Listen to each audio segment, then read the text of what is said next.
Heavily armored, packing massive firepower, and able to traverse even the roughest terrain at high speed.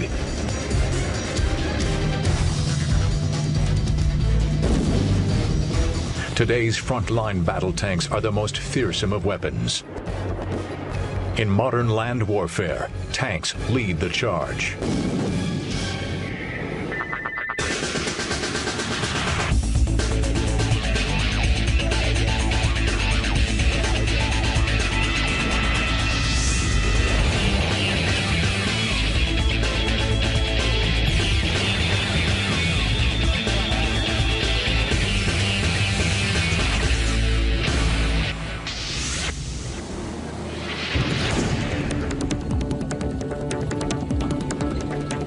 Among today's armies, the main battle tanks of 4 countries stand at the forefront of technology and design. The British Challenger 2, the American M1 Abrams, the French Leclerc, and German Leopard 2. Each is a marvel of military design, combining its own unique weaponry, exotic armor, and sophisticated command and control systems. They've never faced each other in combat. If they did, it would surely be a formidable fight. From Britain, the Challenger 2, a highly reliable and extremely capable heavy tank. The Challenger 2 is the latest main battle tank produced by the pioneers of tank design. The British Army first introduced tanks to the battlefield in 1916 and have played an important role in their development ever since.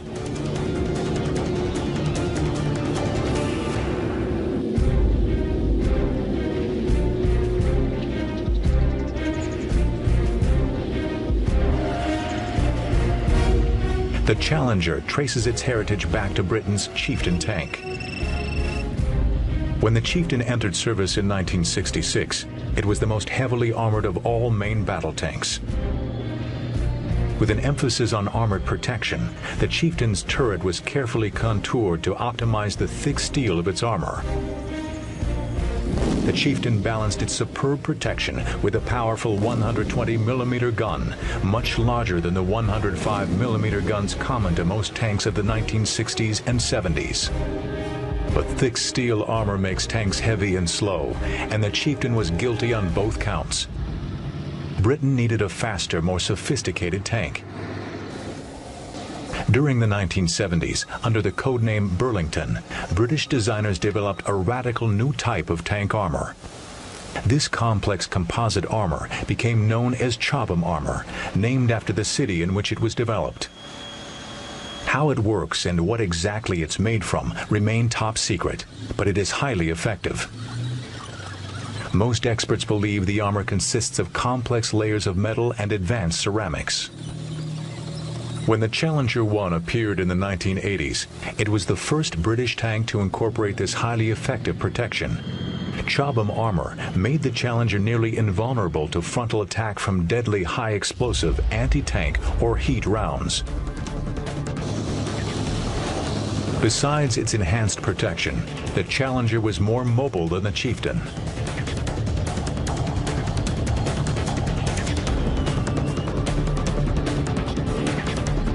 A 1,200 horsepower diesel engine and advanced suspension system gave the tank a top speed of 35 miles per hour and a smooth ride despite obstructions and rough terrain.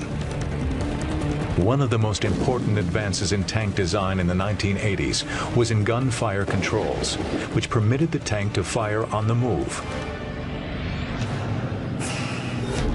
The heavily armored turret of the Challenger weighs 20 tons, yet it must be moved with extreme precision to hit targets a mile or more away. In 1994, the Challenger 2 entered service in the British Army. The Challenger 2 has over 150 improvements to its predecessor, the Challenger 1, and many entirely new features, such as its turret design. The Challenger 2 has even more sophisticated fire controls than its forerunner. A digital fire control computer controls the commander's sight, the laser rangefinder, and thermal imaging system for unprecedented accuracy. The Challenger 2's stabilized 120mm gun can fire a wide variety of munitions. Britain has a long history of supplying tanks to foreign armies. But many armies in the developing world cannot afford highly complex and expensive tanks. Besides producing the Challenger for the British Army, Elvis Vickers also designed less sophisticated tanks specifically for export.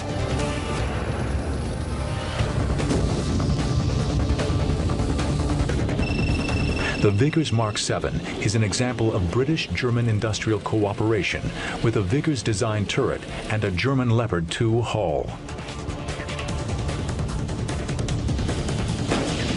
Britain's strong traditions in tank design have led to critical technological breakthroughs, like Chobham armor and the formidable Challenger 2, one of only a handful of modern tanks that can truly dominate a battlefield.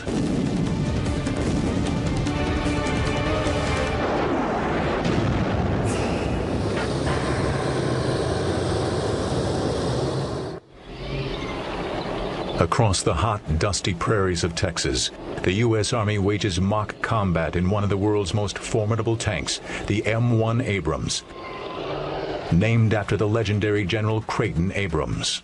General Abrams is known for his hard-charging leadership of the 37th Tank Battalion during World War II.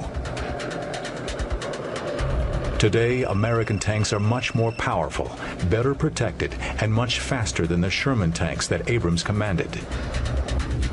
The Sherman was armed with a rifled 75mm gun, with just one-third the force of the 120mm smoothbore gun found on the M1 Abrams.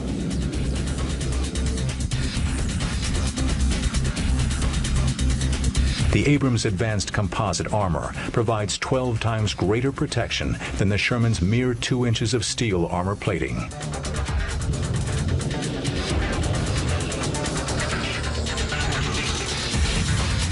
At 25 miles per hour on roads, the Sherman was fast for its day.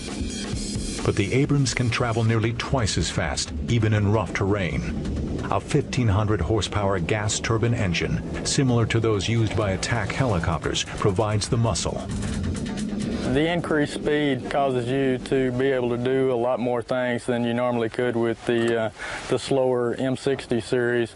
And plus it opens up some terrain to you that you can use as high-speed avenues of approach, which you didn't have before. Development of the Abrams began in the early 1970s to replace the M60 Patton.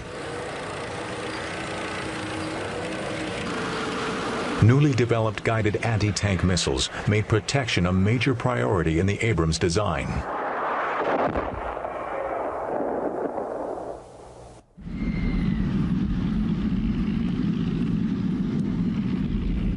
Advanced composite armor, similar to Britain's Chobham armor, was used to counter the missile threat and gives the Abrams its distinct slab-sided appearance.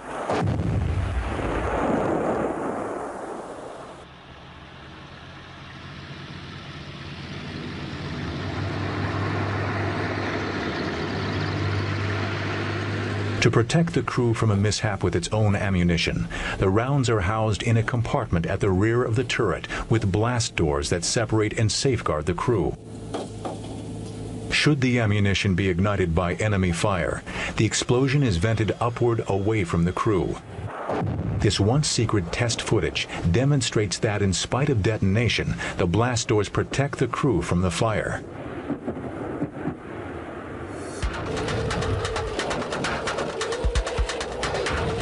While crew survivability was at the center of the Abrams design, additional attention was put toward making the tank more fightable. Thus, the other key aspect of the M1's design was its weapons system. Previous generations of tanks had to stop to fire, while the Abrams and other modern tanks can fire on the move. The computer-controlled stabilization system keeps the gun aimed at the same point, no matter how much the tank is jostled around by the rough terrain. The M1 is real effective with the stabilization system, which is built in, whereas on the old tanks it took a lot of short halts where you stop and move and stop and move. Of course, with the M1 you can continue to ride anywhere from 30 to 35 miles per hour and fire and get a first round hit.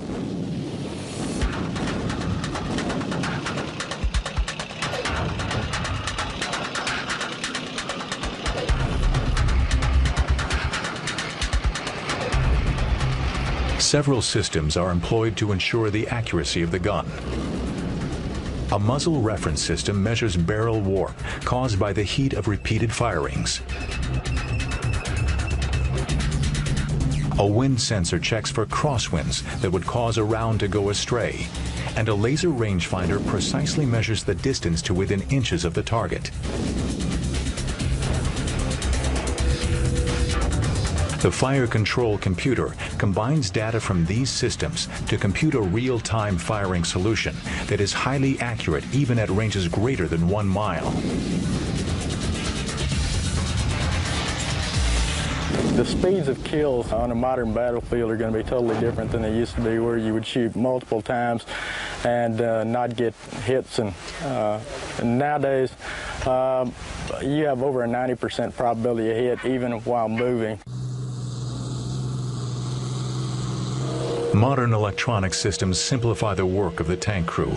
But to survive in today's fast-paced battles, tankers must hit their targets much faster and with greater accuracy than ever before. Training stresses the need for both speed and accuracy. The target will come up and stay exposed, depending what type of engagement it is, anywhere from 40 to 50 seconds. And then they will be expected to kill it within 12 seconds. You have about 5 seconds reload time for the crew in case they have to fire a second round. But normally we get them on the first round. The Abrams gun sight employs a thermal imager, able to sense the minute temperature differences between man-made objects like tanks and the natural environment. This enables them to identify enemy tanks at night or when they are hidden by smoke or camouflage. Innovations in tank design since World War II allowed tank crews to drop in size from 5 men to 4. We have a driver. His basic job is to seek positions. That's in the process of handling the driving portion.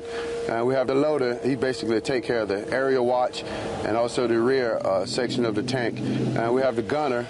He's to identify and acquire targets and fire them as well.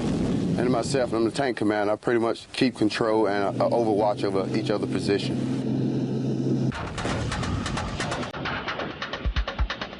The Abrams proved itself an invaluable weapon during Operation Desert Storm in 1991 and led the charge into Baghdad during Operation Iraqi Freedom in 2003.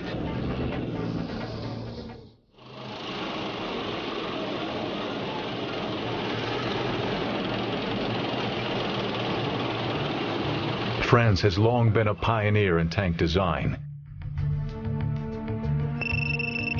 The Renault FT-17 tank was the first true modern tank, with its main weapon located in a fully traversable turret.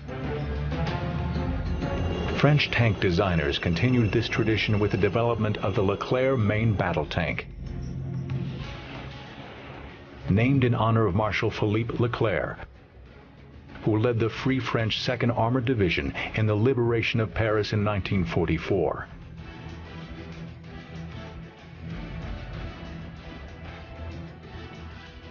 His namesake tank entered service with the French Army in 1990.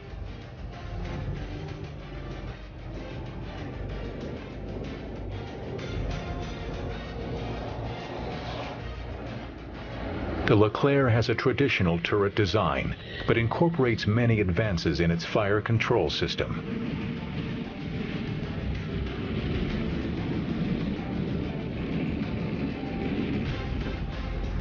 The turret was designed around its innovative auto-loading system.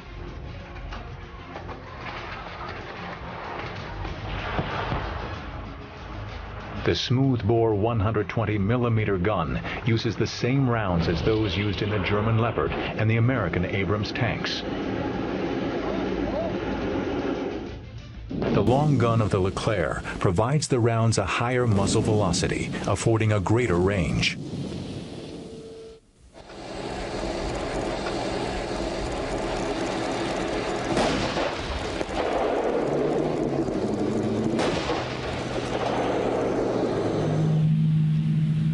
A 7.62 millimeter machine gun sits atop the turret and is controlled from within the tank.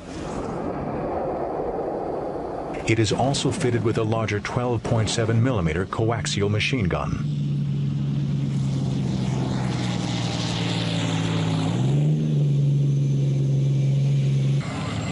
The Leclerc's fire control system can track 6 targets at once, providing real-time imaging from all the tank's sensors and sights.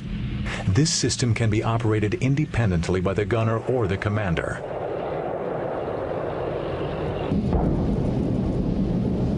A sophisticated battle management system integrates data from other tanks and upper levels of command.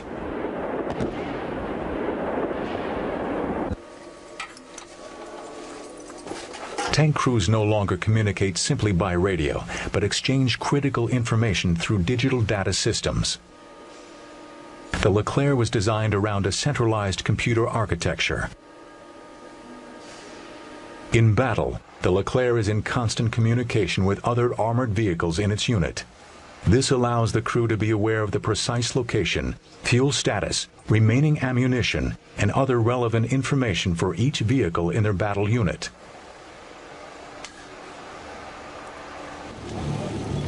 Advances in anti-tank weapons develop so quickly that armor protections can become outdated in less than 5 years. The Leclerc addresses this problem by using modular armor packages placed over a steel hull and turret. These packages can be updated and replaced as new armor technology develops. Not relying simply on armor for protection, the Leclerc is fitted with a Galix combat vehicle protection system. 9 launch tubes are fitted on either side of the turret roof. The Galix system can launch infrared decoys and anti-personnel or smoke grenades. This system allows the tank to launch its smoke grenades, then retreat to conceal its exact location.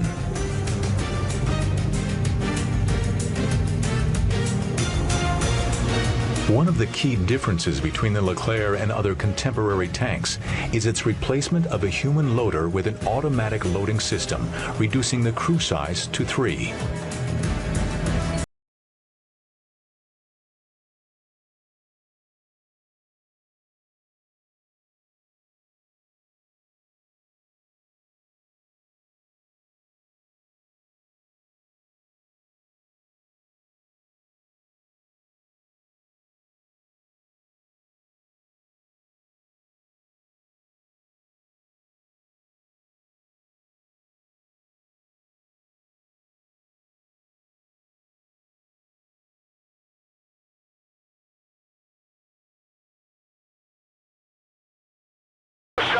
Est un des maillons essentiels de cette politique.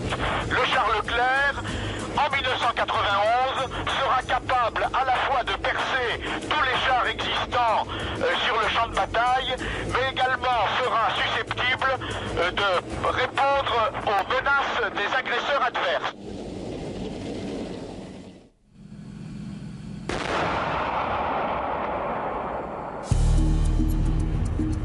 Germany has always been known for their superior tank divisions, which often went head-to-head with the world's most powerful armies. Integrating advancements in firepower and armored protection, Germany's latest development in tank design is the fearsome Leopard 2.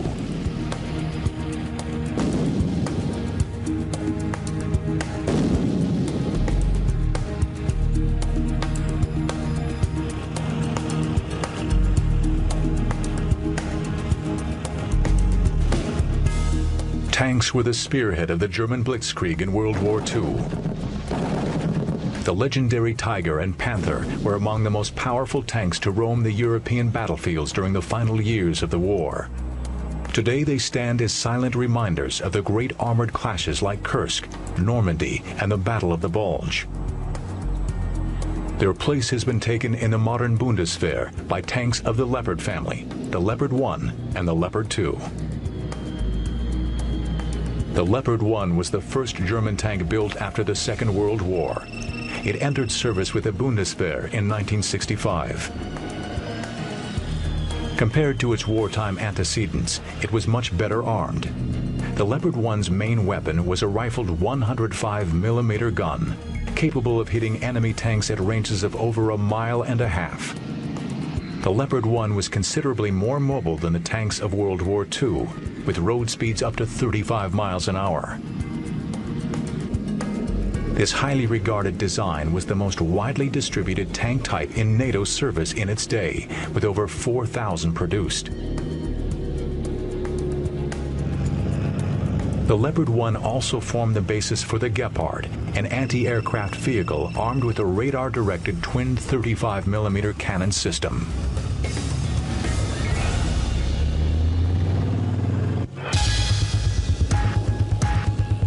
In the 1970s, the German Army began development of a new generation tank called the Leopard 2. Though sharing a common name with its predecessor, the Leopard 2 was in fact a whole new design and considered by many to be the best tank built today. Like the Abrams and Challenger 2, the Leopard 2 is protected by a thick hide of third-generation composite armor.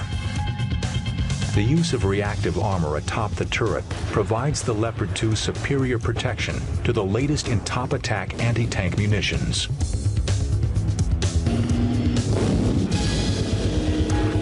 The Leopard 2, like its contemporaries, is fitted with a 120mm smoothbore gun, but with a longer barrel length, it can fire a 20-pound projectile at speeds of over 1 mile per second.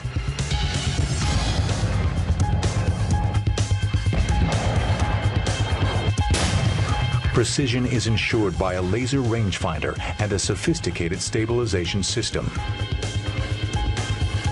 The commander's stabilized panoramic periscope is slaved to the tank's fire control system. This allows the periscope to be used to aim the tank's weapons.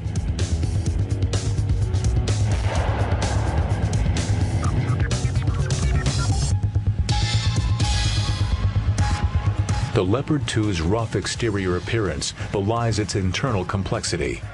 In addition to the driver, there are 3 crewmen. The loader is responsible for handling the tank's ammunition.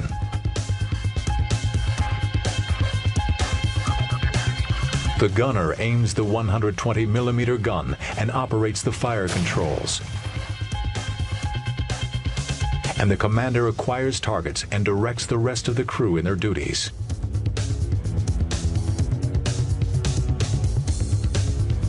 Like the Leclerc, the Leopard 2 can employ smoke grenades to mask its position.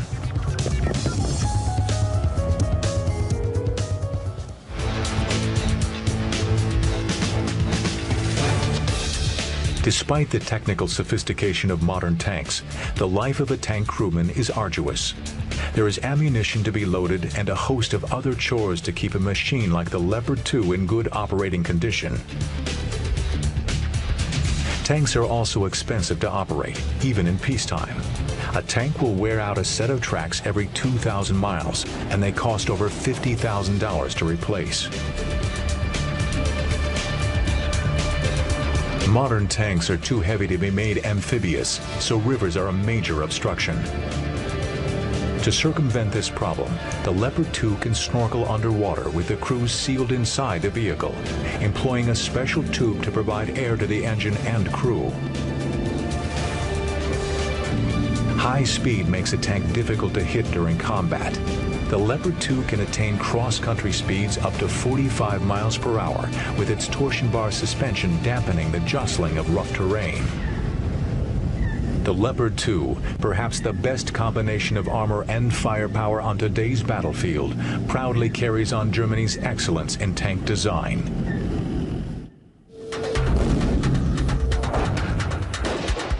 The main battle tank is an awesome combination of firepower, armored protection, and cross-country mobility.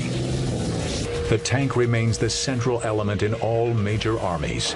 These powerful machines form an important part of military might.